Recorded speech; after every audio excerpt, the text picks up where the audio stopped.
Class 12 my self सुशील। और आज हम जो लेक्चर स्टार्ट कर रहे हैं 12th क्लास के लिए, सबसे पहले हम लेसन स्टार्ट करेंगे आज chapter number 3 in your NCERT books and according to CBSE second chapter called electrochemistry. तो आज हम जो टॉपिक स्टार्ट करेंगे वो है इलेक्ट्रोकेमिस्ट्री। उम्मीद करता हूँ कि आपको चैप्टर को समझने में कोई दिक्कत नहीं आएगी किसी प्रकार की भी, और अगर आती है तो आप डाउट्स ले सकते हो, क्वेरी कर सकते हो कमेंट्स बॉक्स में। एक सबसे खास बात ये ध्यान रखिएगा कि जो बोर्ड पे टॉपिक हो रहे हैं कोशिश कीजिएगा कि उसको नोट करें अपने नोटबुक में, नोट्स बनाने की कोशिश कीजिए। और अगर नोट्स नहीं बना पा रहे हैं तो स्क्रीनशॉट आप ले सकते हो, मैं कुछ सेकंड्स आपको दूंगा ताकि आप बोर्ड वाले काम का स्क्रीनशॉट ले सकें। तो उम्मीद करता हूँ कि आज का जो टॉपिक है वो आपको क्लियर होगा, समझ में आएगा class. So all the best for your new chapter and let's start electrochemistry.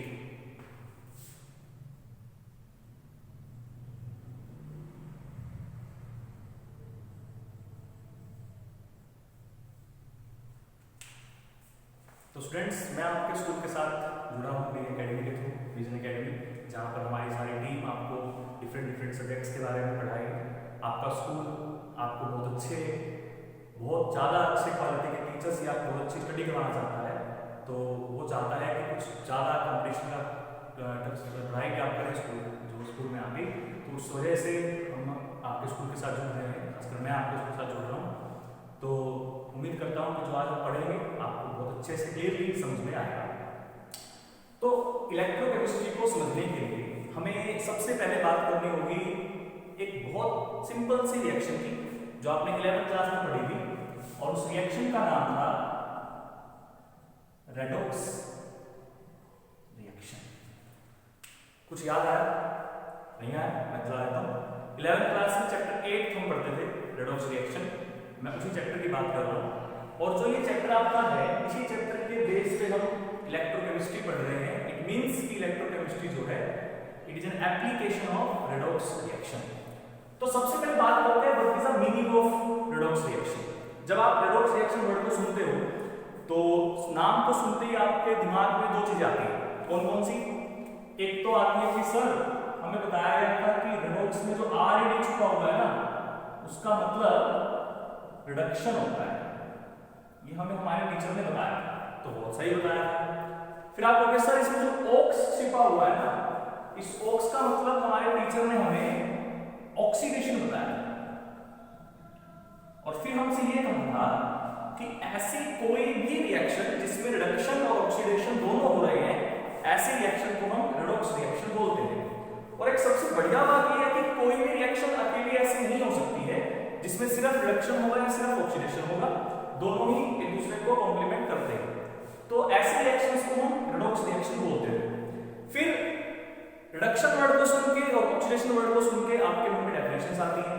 10th class से आप डेफिनेशन पढ़ रहे हो, तो मैं उसको दोबारा से याद दिला देता हूं। रिडक्शन का मतलब कहते हैं कि जब कोई स्पीशीज इलेक्ट्रॉन लूज करती है, हालांकि उससे पहले वाला कंसेप्ट मुझे पता था, ऑक्सीजन गेन करना या लूज करना, हाइड्रोजन गेन करना या लूज करना, वो कंसेप्ट था, बट हम वहां यूज नहीं कर रहे हैं। जो बेसिक सा कंसेप्ट हम यूज कर रहे हैं वो कर रहे हैं इलेक्ट्रॉन्स के बेस पे या ऑक्सीडेशन बेस स्टेट के बेस पे। तो रिडक्शन का मतलब क्या मानते हैं? रिडक्शन का मतलब होता था कि अगर कोई स्पीशीज इलेक्ट्रॉन गेन कर रही है, केमिकल स्पीशीज, तो हम बोलते थे कि वो रिड्यूस हो रही है, रिडक्शन हो रहा है। और इसी तरह से अगर हम बात कर रहे हैं ऑक्सीडेशन की, तो हम बोलते थे कि अगर कोई स्पीशीज अपने इलेक्ट्रॉन्स को लूज कर रही है, तो हम कहेंगे कि वो क्या कर रही है, वो ऑक्सीडेशन कर रही है। इसका मतलब किसी भी प्रोसेस में अगर मूवमेंट ऑफ इलेक्ट्रॉन हो रही है, अब मैंने मूवमेंट वर्ड यूज किया, देखिए मूवमेंट का क्या मतलब है। अब एक स्पीशीज इलेक्ट्रॉन लूज कर रही है, दूसरी स्पीशीज इलेक्ट्रॉन गेन कर रही है, तो अगर एक स्पीशीज इलेक्ट्रॉन ले रही है दूसरी उसको दे रही है, तो मूवमेंट तो होगी। बिना मूवमेंट के इलेक्ट्रॉन यहां से यहां नहीं आ सकता है, यहां से यहां नहीं आ सकता है। तो आपसे वही कह रहा हूं कि कोई भी रिएक्शन जिसमें इलेक्ट्रॉनों की मूवमेंट हो रही है, एक स्पीशीज ले रही है एक स्पीशीज दे रही है, तो वहां पर हम बोल सकते हैं कि वो एक रेडॉक्स रिएक्शन बन सकती है। एग्जांपल हम इसका अच्छे से समझ सकते हैं। क्या एग्जांपल हो सकता है? जैसे मान लीजिए कि मेरे पास एक कंटेनर है और इस कंटेनर के अंदर हम पुट करते हैं aqueous solution of copper sulphate, ये हमने एक्वस सॉल्यूशन लिया कॉपर सल्फेट का। यहां तो कोई डाउट आई थिंक नहीं है। उसके बाद हम मान लेते हैं कि जो आपका इस सॉल्यूशन है, इस सॉल्यूशन के अंदर हमने एक जिंक मेटल की रोड को डिप किया है, जिसको मैं ग्रीन कलर से शो कर दूं। तो जो ये रोड आपकी है, ये रोड आपकी होगी जिंक मेटल की, ये जिंक है। तो यहां से होता क्या है, यहां से जिंक और कॉपर सल्फेट के बीच में रिएक्शन होती है और उस रिएक्शन की वजह से जो कॉपर सल्फेट सॉल्यूशन का कलर है वो धीरे धीरे चेंज होना स्टार्ट हो जाता है। और हम 10th क्लास में सीख के आए हैं कि किसी भी प्रोसेस में अगर कलर चेंज हो रहा है, इसका मतलब कि वहां पर एक केमिकल रिएक्शन हो रही है। तो इसका मतलब यहां पर एक क्या हो रही होगी, केमिकल रिएक्शन हो रही होगी। अब बात आती है क्या केमिकल रिएक्शन हो रही होगी, तो वो भी समझ लेते हैं। देखिए हुआ क्या होगा, हुआ ये होगा, जिंक जो मेटल हमारे पास है, ये जिंक मेटल ये सॉलिड फॉर्म में है, तो ये क्या करता है, ये हमारे कॉपर सल्फेट सॉल्यूशन के साथ रिएक्शन करेगा और इस रिएक्शन से आपको क्या मिलेगा, इस रिएक्शन से आपको जिंक सल्फेट और साथ में कॉपर मेटल जो है वो मिलेगी। ये रिएक्शन आपने पढ़ी हुई है 10th क्लास में और इसको आप बोलते थे कि सर ये तो एग्जांपल है डिस्प्लेसमेंट रिएक्शन का, जहां पर जिंक ने डिस्प्लेस किया है कॉपर को। बिल्कुल सही बात है, लेकिन मैं कहता हूं कि बेटा ये एग्जांपल है रिडॉक्स रिएक्शन का भी। आपको वह सब कैसे, वैसे तो आपने 11th में सीखी हुई होगी, बट फिर भी हम याद कर लेते हैं इस बात। आपको वह सब कैसे, मैं कहता हूं बेटा इसको ब्रेक करके देखते हैं थोड़ा सा। देखिए यहां से क्या होता है, जिंक को ऐसे लिख लें, जो हमारा कॉपर सल्फेट है, कॉपर सल्फेट को हम ब्रेक कर सकते हैं क्योंकि सोल्ट है, इलेक्ट्रोलाइट है, Cu2 पॉजिटिव और SO4 2 नेगेटिव आयंस है। ठीक है, सिमिलरली वहां देखते हैं जो जिंक सल्फेट है वो ब्रेक होगा जिंक 2 पॉजिटिव और SO4 2 नेगेटिव। बिल्कुल ठीक, और साथ में क्या है हमारे पास, कॉपर है। अब यहां से आपको क्या दिख रहा है, यहां से आपको दिख रहा है चीज कि दोनों तरफ सल्फेट जो है वो कॉमन है, तो इस चीज को हम थोड़े टाइम के लिए भूल जाते हैं, तो इसको हम भूल गए। अगर इसको हम भूल जाते हैं तो अब आपको क्या दिख रहा है, अब आपको यहां से ये दिख रहा है कि सर कुछ ऐसा हो रहा है कि जो जिंक है ना, जिंक यहां पर न्यूट्रल था और यहां आके वो +2 स्टेट में आ गया। इट मींस कोई एटम जब +2 स्टेट में आ रहा है तो इस बात का क्या मतलब है कि उसने इलेक्ट्रॉन लूज किए हैं। तो कितने इलेक्ट्रॉन लूज किए हैं, 2 इलेक्ट्रॉन लूज किए हैं। बिल्कुल ठीक बात है। उसके बाद बारी आती है, अगर हम कॉपर 2 पॉजिटिव को देखें तो कॉपर 2 पॉजिटिव हमारा कन्वर्ट हो गया है कॉपर में। अब कॉपर 2 पॉजिटिव था, +2 ज्यादा था, अब 0 पे आ गया। प्लस को खत्म करना है, क्या करते हैं, माइनस। कितने लिए होंगे, 2 इलेक्ट्रॉन का गेन इसने किया है। यहां तक क्लियर हो गया। अब हमें साफ दिख रहा है देखिए कि एक केमिकल स्पीसीज ने इलेक्ट्रॉन लूज किया और दूसरी केमिकल स्पीसीज ने क्या किया, इलेक्ट्रॉन को गेन किया। तो अगर एक स्पीसीज इलेक्ट्रॉन लूज कर रही है, एक स्पीसीज इलेक्ट्रॉन गेन कर रही है, तो ऐसी प्रोसेस क्या कहलाएगी, रेडॉक्स रिएक्शन। हम 11th क्लास के अंदर भी टाइप्स ऑफ रेडॉक्स रिएक्शन पढ़ते थे, उसमें हम combination reaction, displacement reaction, decomposition reaction और डिस्प्रपोर्शन रिएक्शन ये पढ़ते थे हम। यहां पे वही एग्जांपल आता है, ठीक है। तो इसका मतलब ये रेडॉक्स रिएक्शन है। अब हुआ क्या है, देखिए हुआ ये है कि जब भी रिएक्शन हो रही है तो इस रिएक्शन के दौरान कुछ एनर्जी जो है वो रिलीज होगी और वो एनर्जी जो है वो in the form of heat release हो सकती है। अगर हम उसी हीट को किसी तरीके से इलेक्ट्रिसिटी में कन्वर्ट कर लें तो हमारे लिए यूजफुल हो जाएगा, वरना तो वो हीट वेस्ट ही जा रही है, कंटेनर गर्म होगा, हम उसको स्टोर कर नहीं पाएंगे। लेकिन रिसर्चर्स ने सोचा, साइंटिस्ट ने सोचा कि अगर इसी हीट को हम किसी तरीके से या इसी केमिकल एनर्जी को हम किसी तरीके से चेंज कर लें इलेक्ट्रिसिटी के अंदर, तो हम बहुत फायदा उस चीज का उठा सकते हैं। तो यहां से इस चैप्टर के अंदर इलेक्ट्रोकेमिस्ट्री के अंदर हमें क्या सीखना है, इलेक्ट्रोकेमिस्ट्री के अंदर हमें सीखना है कि क्या किसी रिएक्शन के दौरान निकलने वाली जो एनर्जी है या यूज होने वाली जो एनर्जी है जिसको हम क्या बोलते हैं, जिसको हम केमिकल एनर्जी बोलते हैं, क्या उसका इलेक्ट्रिसिटी के साथ कोई रिलेशन हो सकता है या नहीं हो सकता है।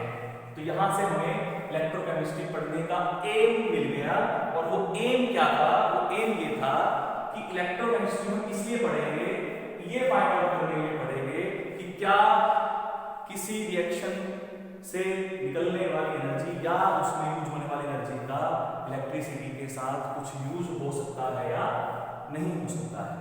तो यहां से हम एक बात तो बिल्कुल क्लियर बोल सकते हैं कि जो इलेक्ट्रोकेमिस्ट्री आपकी है, ये आपकी एक एप्लीकेशन है, और ये 11th में पढ़ी आपने, बट कंप्लीटली नहीं पढ़ी, तो यहां अच्छे से पढ़ेंगे हम रेडॉक्स रिएक्शन। तो इस रिएक्शन के दौरान जिंक क्या हुआ है, जिंक ने इलेक्ट्रॉन यूज किए, जिंक गेट ऑक्सीडाइज,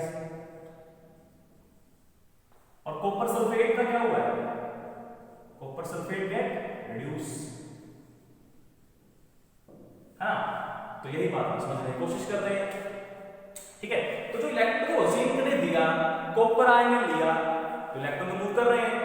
अगर मैं उन इलेक्ट्रॉन्स की मूवमेंट को वायर के थ्रू करवा दूं, डायरेक्ट कांटेक्ट में होने की बजाय अगर मैं इलेक्ट्रॉन्स को वायर के थ्रू यहां पहुंचा देता, तो हो सकता है कि इलेक्ट्रिसिटी रिड्यूस हो जाती है। तो वो सब बातें हम इस चैप्टर के अंदर सीखेंगे। तो आई होप कि आपको समझ में आया होगा कि इस चैप्टर में हमें क्या डिस्कस करना है। इस चैप्टर के अंदर हमें डिस्कस करना है relation between the electric energy and chemical energy. तो आई होप कि आपको समझ में आया होगा। आप चाहें तो इसका स्क्रीनशॉट ले सकते हैं ताकि आपको नोट्स बनाने में हेल्प हो जाए, ठीक है। चलिए क्लियर करते हैं इसको, और अब थोड़ा सा हमारे चैप्टर पे आते हैं। तो ये मैंने आपको थोड़ा सा याद दिला दिया कि क्या रेडॉक्स रिएक्शन होती थी और क्या इस बात का मतलब होता था, और इस चैप्टर में हम इसको किस तरीके से यूज करेंगे। तो जिन बच्चों को रेडॉक्स रिएक्शन अच्छे से आती है वो आप समझ सकते हैं चैप्टर को, जिनको नहीं आती है उन्होंने थोड़ा सा रेडॉक्स को समझ लिया होगा, तो शायद उनको चैप्टर समझ में आना स्टार्ट हो जाए, ठीक है। तो सबसे पहले बात होती है कि व्हाट इज इलेक्ट्रोकेमिस्ट्री। सबसे पहले बात यही आती है ना कि हमको चैप्टर पढ़ रहे हैं, तो सबसे पहले पता होना चाहिए ना कि क्या पढ़ रहे हैं, उसका मतलब क्या है चैप्टर का। तो सबसे पहले बात तो आपसे ये पूछता है कोई ना कोई कि बेटा क्लास में क्या चल रहा है। आपको क्लास में तो हमारे इलेक्ट्रोकेमिस्ट्री चल रहा है, जैसे आज लेक्चर होने वाला, तो आपसे पहले मुझे बेटा आज किस चीज का लेक्चर देखा केमिस्ट्री में, तो आप कहोगे आज हमने इलेक्ट्रोकेमिस्ट्री पढ़ी। तो पेरेंट्स क्या पूछेंगे आपसे, बताओ फिर क्या होती है इलेक्ट्रोकेमिस्ट्री, पूछेंगे ना, तो आप क्या कहोगे, कोई पता नहीं जी क्या होती है, मुझे इतना बता दें रेडॉक्स रिएक्शन होती है नहीं। तो उनको समझाओ ना, हम इसमें क्या सीखते हैं, कोई जब रिएक्शन होती है तो क्या उस रिएक्शन की हेल्प से हम इलेक्ट्रिसिटी बना सकते हैं, या क्या इलेक्ट्रिसिटी की हेल्प से हम कोई रिएक्शन करवा सकते हैं कि नहीं करवा सकते। मैं एग्जांपल आपको याद दिलाता हूं, 10th क्लास में आप पढ़ते थे, एक रिएक्शन होती थी डीकंपोजिशन ऑफ वाटर, H2O को हम ब्रेक करते थे, H2 गैस में O2 गैस करते थे, और जब आप उस रिएक्शन को पढ़ते थे तो उस रिएक्शन में लिखा होता था इलेक्ट्रिक डिस्चार्ज। वो रिएक्शन कुछ इस तरीके से होती थी कि 2H2O, यहां से आपको मिलता था 2H2 और O2, ये गैस मिलती थी और ये भी गैस मिलती थी, ये हम लिक्विड फॉर्म में लेते थे, होती थी ना। और यहां पर क्या लिखा होता ऊपर, इलेक्ट्रिक डिस्चार्ज। इसका मतलब कि यहां पर हमने जो ये रिएक्शन करवाई, ये रिएक्शन किसकी हेल्प से करवाई, इलेक्ट्रिसिटी की हेल्प से करवाई। इसका मतलब इस चैप्टर में हम दो बातें सीख रहे हैं, एक तो ये कि क्या इलेक्ट्रिसिटी की हेल्प से कोई केमिकल रिएक्शन हो सकती है, एक तो ये बात हम सीख रहे हैं, और दूसरा हम क्या सीख रहे हैं, दूसरा हम सीख रहे हैं कि क्या केमिकल रिएक्शन से इलेक्ट्रिसिटी प्रोड्यूस कर सकते हैं। तो इलेक्ट्रोकेमिस्ट्री हमें क्या समझाने में हम कर रहे हैं, रिलेशन किसके बीच में, chemical energy and electric energy. तो यहां से हम डेफिनेशन लिख सकते हैं किसकी, इलेक्ट्रोकेमिस्ट्री की, क्या कि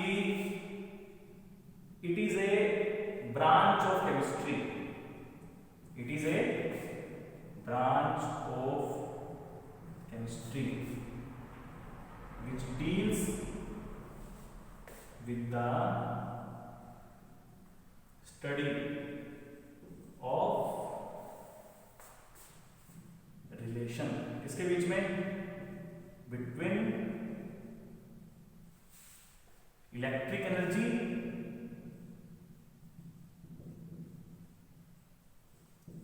एंड केमिकल एनर्जी। ठीक है, ये हमें डेफिनेशन मिल गई किसकी, इलेक्ट्रोकेमिस्ट्री की। क्या डेफिनेशन मिली कि इलेक्ट्रोकेमिस्ट्री क्या होते हैं, electrochemistry is a branch of chemistry जो क्या करती है, जो स्टडी करती है रिलेशन के बीच बारे में, किसके बीच में, इलेक्ट्रिक एनर्जी और केमिकल एनर्जी के बारे में। क्लियर हुआ यहाँ तक? तो हमें चैप्टर का एम समझ में आ गया कि इलेक्ट्रोकेमिस्ट्री में हमें क्या पढ़ना है। जब तक एम ही आपको समझ नहीं आएगा तो रट्टा मारोगे चैप्टर का, रट्टा मारोगे तो भूलोगे तो मार्क्स कहां से आएंगे, मार्क्स नहीं आएंगे तो कहीं अच्छी जगह एडमिशन कैसे मिलेगा। और इलेक्ट्रोकेमिस्ट्री भी एक ऐसा फील्ड है, अगर आप इंजीनियरिंग में जा रहे हो तो इलेक्ट्रोकेमिस्ट्री तो आपको पढ़नी ही पड़ेगी, क्योंकि इंजीनियरिंग में इसका बहुत यूज होता है। ठीक है, तो ये हमने आज डेफिनेशन सीखी इलेक्ट्रोकेमिस्ट्री की। अब दो बातें देखें साथ में, हम दो चीजें देख रहे हैं। क्या देख रहे हैं, एक तो हम देख रहे हैं कि इलेक्ट्रिसिटी मिल रही है केमिकल रिएक्शन के होने से, पहली बात। दूसरी बात, इलेक्ट्रिसिटी दे रहे हैं तो केमिकल रिएक्शन हो रही है। ठीक है, मतलब पहले वाले केस में रिएक्शन हो रही है अपने आप, हमें बिजली मिल रही है, स्पॉन्टेनियसली हो रही है। दूसरे वाले केस में बिजली दी तो रिएक्शन हुई, मतलब रिएक्शन स्पॉन्टेनियसली नहीं हो रही है। मतलब इलेक्ट्रोकेमिस्ट्री में जो रिएक्शंस हम पढ़ेंगे, जो प्रोसेस हम पढ़ेंगे, वो दो तरह की होगी। एक तो क्या, एक तो होगी ऐसी प्रोसेस जो स्पॉन्टेनियस होगी, और अगर प्रोसेस स्पॉन्टेनियस होगी तो उसका फायदा ये होगा कि उससे हम इलेक्ट्रिसिटी बना सकते हैं। और अगर प्रोसेस स्पॉन्टेनियस नहीं होगी तो वहां हमें बिजली देनी पड़ेगी, मिलेगी नहीं। बात समझ में आ रही है? तो दो तरह की प्रोसेस हम साफ देख पा रहे हैं, कौन कौन सी। एक तो ये देख पा रहे हैं कि इलेक्ट्रिक एनर्जी को हमने कन्वर्ट करना है, is converted into chemical energy. ठीक है, और जो ये वाली प्रोसेस होगी ये अपने आप नहीं होगी, तो इसका मतलब this process is non spontaneous. और अगर कोई प्रोसेस नॉन स्पॉन्टेनियस होती थी तो उस चीज के लिए डेल्टा जी की वैल्यू हम क्या लेते थे, पॉजिटिव लेते थे। इसका मतलब इलेक्ट्रोकेमिस्ट्री और थर्मोडायनेमिक्स में भी रिलेशंस हैं, बहुत जरूरी है भाई, क्योंकि रिएक्शंस हो रही है। और थर्मोडायनेमिक्स में क्या पढ़ता है, अबाउट द रिएक्शन, कि रिएक्शन होगी कि नहीं होगी, अगर होगी तो अपने आप होगी कि नहीं होगी। और वही बात यहां देख रहे हैं, इट मींस कि थर्मोडायनेमिक्स और इलेक्ट्रोकेमिस्ट्री में रिलेशन होना जरूरी है, होगा तो हम आगे देखेंगे किस तरह से होगा। ठीक है, दूसरी प्रोसेस क्या हो सकती है, दूसरी प्रोसेस हो सकते हैं जहां पर हम केमिकल एनर्जी को कन्वर्ट करेंगे किसके अंदर, इलेक्ट्रिक एनर्जी के अंदर। बात समझ में आ रही है? ऐसा तभी हो सकता है जब प्रोसेस कैसी हो, स्पॉन्टेनियस हो, अपने आप। क्योंकि प्रोसेस अगर अपने आप नहीं होगी तो हमें करवानी पड़ेगी, तो अगर हमें एनर्जी देनी पड़ रही है उस चीज के लिए तो फायदा क्या होगा, फायदा तो होगा कि जब प्रोसेस अपने आप हो जाए बस हम उसकी एनर्जी को यूज कर ले किसी तरीके से। तो यहां वही हो रहा है, तो ये प्रोसेस कैसी होगी, दिस प्रोसेस इज स्पॉन्टेनियस। ठीक है, और कोई प्रोसेस अगर स्पॉन्टेनियस है तो उसके लिए डेल्टा जी की वैल्यू क्या होती थी, बताओ बेटा, लिखो आप, नेगेटिव होती थी। तो हमें इस चैप्टर में ये भी ढूंढना है कि how to calculate that delta G will be positive और नेगेटिव फॉर एनी रिएक्शन। उसका एक तरीका क्या है, इलेक्ट्रोकेमिस्ट्री। इलेक्ट्रोकेमिस्ट्री की हेल्प से भी हम बता सकते हैं कि कोई रिएक्शन स्पॉन्टेनियस होगी या नहीं होगी, क्योंकि हम डेल्टा जी कैलकुलेट कर सकते हैं with the help of electrochemistry.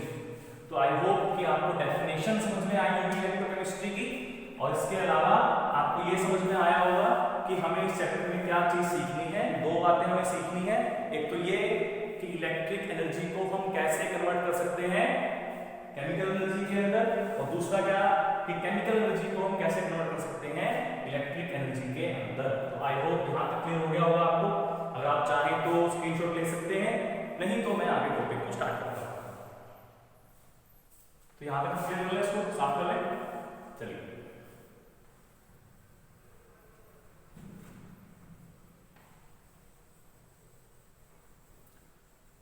Question जितने भी आपके मन में आए अबाउट द टॉपिक आप कमेंट्स कर सकते हैं, पूछ सकते हैं, आपको हर एक कमेंट का आंसर मिलेगा, डाउट आपके क्लियर होंगे। इसके अलावा भी अगर आप चाहते हैं कि सर कमेंट्स में हम डाउट नहीं ले सकते हैं तो आप मुझे कॉल या व्हाट्सएप भी कर सकते हो, जिसके लिए मैं आपको जो कॉन्टैक्ट है वो इस लेक्चर के लास्ट में आपको प्रोवाइड करवा दूंगा, ठीक है। अच्छा चलिए, तो अब थोड़ी सी बात और करते हैं। यहाँ तक क्लियर हुआ? मजा आ रहा है कि नहीं आ रहा है कुछ नया सीखने में? आई होप कि आ रहा होगा। मेरी क्लास में बच्चे बोर नहीं होते जितना मुझे लगता है, और अगर हो जाएगा तो मैं उनको रोने नहीं देता। हम क्योंकि फिलहाल इंडिविजुअली बात नहीं कर पा रहे हैं, थोड़ा कैमरा हम बात कर पा रहे हैं, तो शायद इतना ज्यादा मैं आपसे इंटरेक्शन ना कर सकूं, बट फिर भी मेरी पूरी कोशिश है कि मैं आपके साथ बहुत अच्छे से इंटरेक्शन कर सकूं।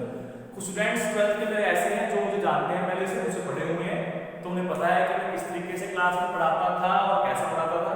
जो स्टूडेंट्स नए हैं वो जान जाएंगे with the help of this video, और आने वाले वीडियोस में या क्लास में जब आप मुझसे पढ़ोगे उसके बाद आप जान जाओगे मैं किस तरीके से पढ़ाता हूँ।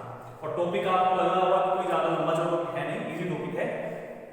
इस चैप्टर की खास बात यह है कि इससे न्यूमेरिकल क्वेश्चन ज्यादा आता है। अगर हम सीबीएसई की बात करें तो सीबीएसई के अंदर इस चैप्टर से 3 मार्क्स का न्यूमेरिकल तो एक श्योरली आता ही है, इसके अलावा 2 मार्क्स एक न्यूमेरिकल पे अलग से आ जाता है, ठीक है। तो इस चैप्टर को आप तभी सोल्व कर सकते हो जब आपको न्यूमेरिकल क्वेश्चन अच्छे से आता है। और न्यूमेरिकल क्वेश्चन आने के लिए क्या जरूरी है? थ्योरी आनी। कंसेप्ट क्लियर नहीं होंगे तो रट्टा लगेगा। न्यूमेरिकल में बेटा रट्टा नहीं लगा सकते हो। न्यूमेरिकल सोल्व करने के लिए तो थ्योरी का क्लियर होना जरूरी है, कंसेप्ट का क्लियर होना जरूरी है, हर टर्म का क्लियर होना जरूरी है। अंडरस्टैंड? चलिए थोड़ा सा और करते हैं आज। आपको थोड़ा इंटरेस्ट आना स्टार्ट हुआ होगा चैप्टर में, मुझ में भी थोड़ा बहुत इंटरेस्ट लीजिएगा चैप्टर में नहीं, मुझ में लोगों को ज्यादा मजा आएगा चैप्टर पढ़ने में भी, वरना मैं अगर मेरा चेहरा आपको बोरिंग लगेगा तो चैप्टर ही बोरिंग लगेगा। टीचर का चेहरा आपको थोड़ा सा इंटरेस्टिंग लगेगा, एक्साइटिंग लगेगा, तो चैप्टर भी आपको ध्यान देना मजा आएगा, ठीक है। मेरे बालों को थोड़ा देखिएगा, बाल मेरे धीरे धीरे बड़े हो जाएंगे, गर्मी में थोड़ा सा बालों को भी शांति देते हैं। चलिए तो थोड़ा सा काम आगे बढ़ते हैं। अब हम क्या देखते हैं, अब हमने अभी लिखा था कि हमने एनर्जीज को कन्वर्ट करना है, केमिकल को इलेक्ट्रिक में, इलेक्ट्रिक को केमिकल में। अब ये तो है नहीं कि हाथ में एनर्जी लूंगा और ऐसे ऐसे किया और कन्वर्ट हो गई, कोई ना कोई मशीन तो चाहिए, उसके लिए कोई डिवाइस तो चाहिएगा हमें। तो ऐसा डिवाइस हमने बनाया जो क्या कर सकता है, जो कि इलेक्ट्रिक एनर्जी और केमिकल एनर्जी को आपस में कन्वर्ट कर सकता है। तो हमें क्या सीखना है? हमें यही सीखना है कि क्या हम इलेक्ट्रिक एनर्जी को केमिकल एनर्जी में किसी डिवाइस की हेल्प से कर सकते हैं, और या क्या हम किसी केमिकल एनर्जी को इलेक्ट्रिक एनर्जी में कन्वर्ट कर सकते हैं, ठीक है। तो उस डिवाइस को क्या बोलते हैं? उस डिवाइस को बोलते हैं बेटा इलेक्ट्रो केमिकल सेल, ठीक है ना, नाम से आ गया इलेक्ट्रोकेमिस्ट्री, इलेक्ट्रोकेमिकल सेल। तो ये सेल क्या करेगा? सेल का नाम सुन के आपके दिमाग में आ गया, सेल की बात आ गई ना। और सेल तो हमने सुना है, वर्ड कहां सुना है? घर में सुना है, रिमोट की सेल खत्म हो गए, घर की बैटरी इन्वर्टर खत्म हो गई, फोन की बैटरी खत्म हो गई। तो ये वही सेल और बैटरी है बेटा जो आप यूज कर रहे हो डेली लाइफ में, इलेक्ट्रोकेमिस्ट्री की हेल्प से ही वो बन पाए हैं और वही आप डेली यूज कर रहे हो। तो उम्मीद करता हूं कि अब आपको चैप्टर में थोड़ा सा और इंटरेस्ट आएगा ये सुन के कि हाँ हम घर में जो यूज कर रहे हैं वही चीज तो हमें पढ़नी है। साइंस पढ़ने का फायदा बेटा तभी है अगर आपको अपने आसपास की चीजों में क्यूरियोसिटी आती है देखने में। अगर क्यूरियोसिटी नहीं आ रही तो आप आठ दे, कोई फायदा नहीं है साइंस लेने का। लेकिन अगर साइंस पढ़नी है तो क्यूरियोसिटी दिमाग में होनी चाहिए, मन में होनी चाहिए कि ये चीज क्यों है। तो इलेक्ट्रोकेमिस्ट्री क्या है? सेल के बारे में, और सेल आपके आसपास हर जगह आजकल यूज हो रहे हैं, गर्मी में ज्यादा हो रहे हैं, तो इसलिए आपको इंटरेस्ट ज्यादा रहना पड़ेगा, ठीक है। तो इलेक्ट्रोकेमिकल सेल क्या है? ये एक ऐसा डिवाइस है जो कन्वर्ट कर सकता है केमिकल एनर्जी को इलेक्ट्रिक एनर्जी के अंदर या इलेक्ट्रिक एनर्जी को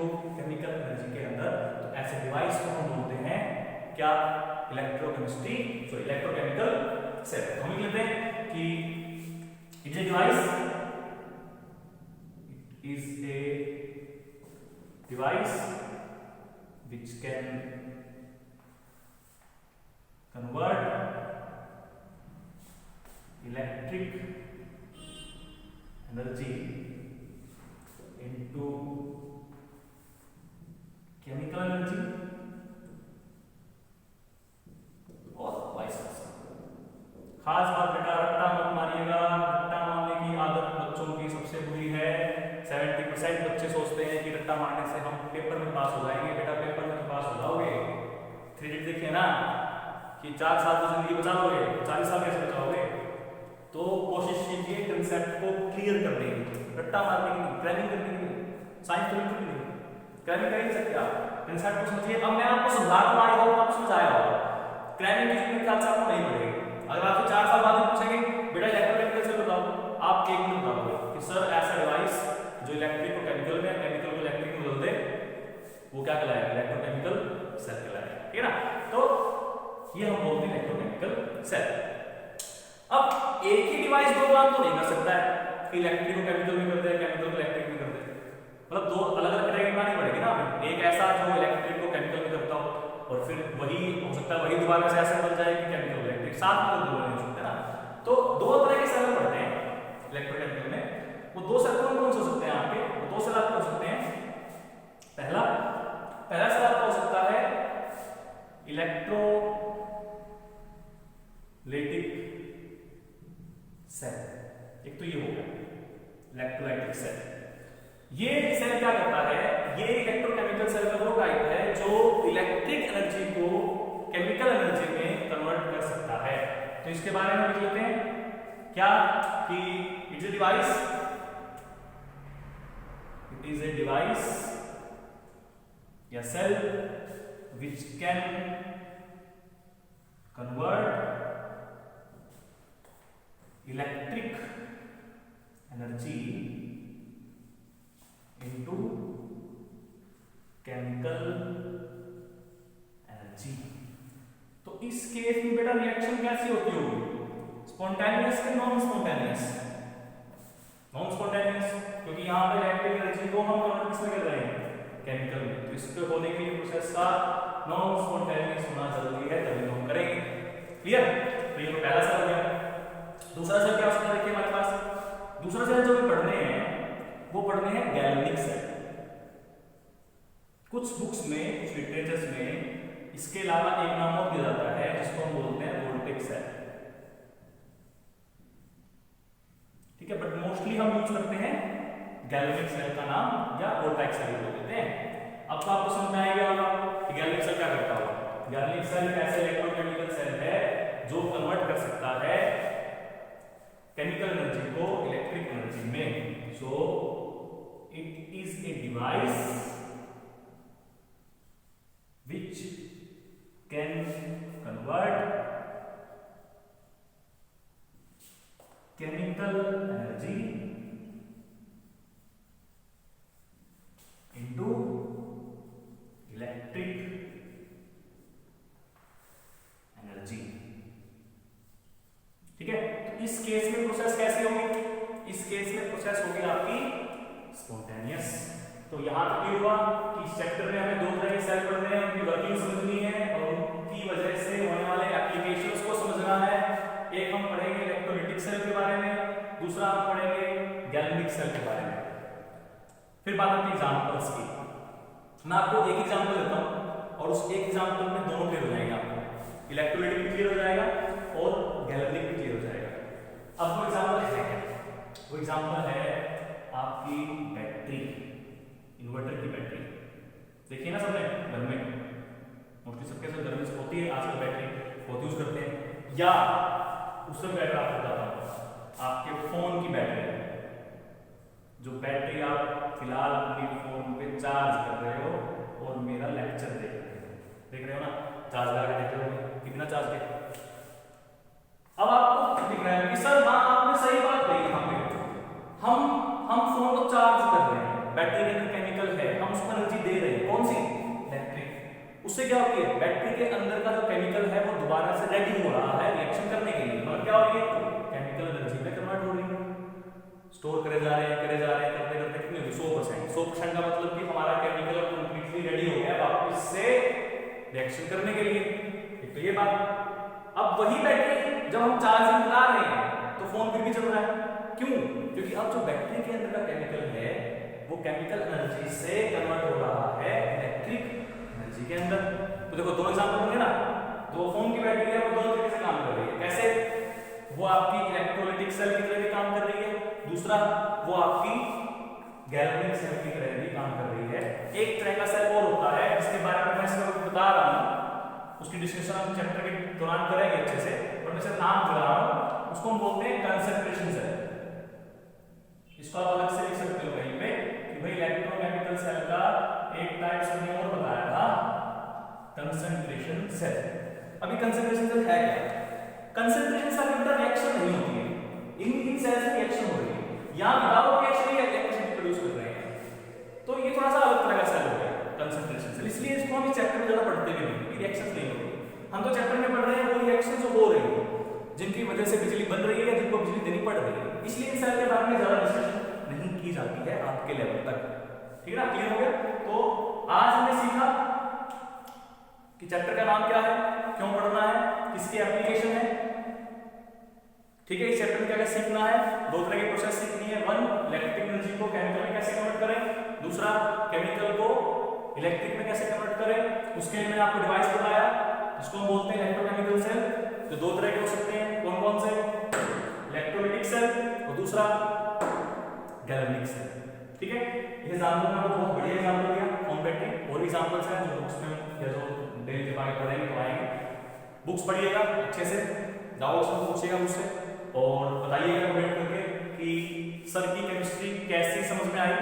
अच्छी बातें बताइएगा, बुरी बातें बताइएगा, ये मत सोचिएगा कि सिर्फ अच्छी बातें हैं बुरी बातें नहीं। जितना आप मुझे कमियां बताओगे कि सर यहाँ थोड़ी कमी थी, उसको मैं अगली बार और अच्छे ठीक करके बताऊंगा आपको, डाउट्स आपको क्लियर करूंगा अच्छे से। तो आई होप कि आपको आज का लेक्चर समझ में आया होगा, और अगर आपको और लेक्चर सुनने हैं या सीखना है कुछ केमिस्ट्री अच्छे से तो कमेंट कीजिएगा और बताइएगा हमें कि मेरी पढ़ाई हुई केमिस्ट्री आपको कितनी समझ में आई और कितनी समझ में नहीं आई। So thank you very much for this